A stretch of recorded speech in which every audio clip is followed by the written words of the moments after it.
Hi friends, லஞ்சுக்கு என்ன செய்யறதுன்னு யோசிக்கிறீங்களா? வீட்டில் பச்சை மிளகாய் இருந்துச்சுன்னா இந்த மாதிரி புளிக்குழம்பு செஞ்சு கொடுங்க. கொஞ்சம் கூட சாதம் மிஞ்சாதுங்க. எல்லாரும் விரும்பி சாப்பிடுவாங்க. சாப்பிட்றதுக்கு அவ்வளோ டேஸ்ட்டாக இருக்கும். வாங்க எப்படி செய்யறதுன்னு பார்த்துடலாம். 10 நிமிஷத்தில் செஞ்சு முடிச்சிடலாங்க. இதை முத்தின பச்சை மிளகாய் வேண்டாம், பிஞ்சா இருக்கிற பச்சை மிளகாயை இந்த மாதிரி கீறி வச்சுக்கோங்க.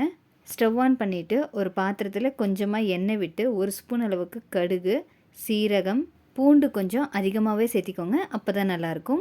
காஞ்ச மிளகாய், கறிவேப்பிலை, கட் பண்ணி வச்சுருக்கிற ஒரு பெரிய வெங்காயம் எல்லாத்தையும் நல்லா வதக்கிக்கோங்க. 2-3 நாள் ஆனாலும் இது கெட்டு போகாதுங்க. ஸோ அடுத்த நாள் கூட இதை வச்சு சாப்பிட்லாம். மழை காலத்தில் இந்த ரெசிபியை செஞ்சு சாப்பிட்டிங்கன்னா அவ்வளோ இதமாக இருக்குங்க. வெங்காயம் நல்லா வதக்கியாச்சு. இப்போது பச்சை மிளகாயை சேர்த்திடலாம். எண்ணெயிலே கொஞ்சம் நேரம் நல்லா ஃப்ரை பண்ணிக்கோங்க. பச்சை மிளகாயை நிறையா பேர் அவாய்ட் பண்ணுவாங்க. பட் இதில் நிறைய விட்டமின் ஏ அண்ட் சி இருக்குது. இம்யூன் சிஸ்டமை ஸ்ட்ரென்தன் பண்ணுறதுக்கும் இது ரொம்ப உதவியாக இருக்கும். கொஞ்சமாக மஞ்சள் தூள் சேர்த்திடலாம். ஒரு 2 நிமிஷம் அப்படியே வதக்கிட்டு புளியை கரைச்சி வச்சுருக்கோம், அதையும் சேர்த்திட்டு தேவையான அளவுக்கு தண்ணி ஊற்றிடலாம். ரொம்ப தண்ணியாக இருந்தால் நல்லா இருக்காது. கொஞ்சம் கிரேவி கன்சிஸ்டன்சிலேயே இருக்கட்டும். மெட்டபாலிசம் பூஸ்ட் பண்ணுறதுக்கு இது உதவியாக இருந்தாலும் பைல்ஸ் அண்ட் அல்சர் பேஷண்ட்ஸ் இதை அவாய்ட் பண்ணுறது நல்லது. பிகாஸ் பச்சை மிளகாயை அவங்க அதிகமாக எடுத்துக்கிட்டாங்கன்னா அவங்களுக்கு இரிட்டேஷன் இன்னும் அதிகமாக இருக்கும். தேவையான அளவுக்கு உப்பை சேர்த்திருக்கோம்.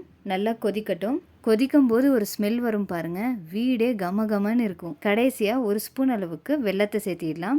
Almost ready ஆகிடுச்சுங்க. நம்ம எவ்வளோ கொதிக்க வைக்கிறோமோ அவ்வளோ சீக்கிரம் கெட்டு போகாது. கிரேவி காலியாகி பச்சை மிளகாய் மட்டும் இருந்துச்சுன்னா பழைய சாதத்துக்கு கொஞ்சமாக மோர் ஊற்றி வெங்காயம் சேர்த்து இந்த பச்சை மிளகாயை கொஞ்சமாக கிள்ளி வச்சு சாப்பிட்டீங்கன்னாலும் அவ்வளோ டேஸ்ட்டாக இருக்கும். கடைசியாக கொத்தமல்லி தூவிட்டு ஸ்டவ் ஆஃப் பண்ணிடலாம். சுட சுட சாதத்துக்கு கொஞ்சமாக புளிக்குழம்பை ஊற்றி பச்சை மிளகாயெல்லாம் ஓரம் தள்ளிட்டு நல்லா பிசைஞ்சு கொஞ்சமாக மிளகாயை கிள்ளி வச்சு சாப்பிடுங்க. செம்ம டேஸ்ட்டாக இருக்குங்க.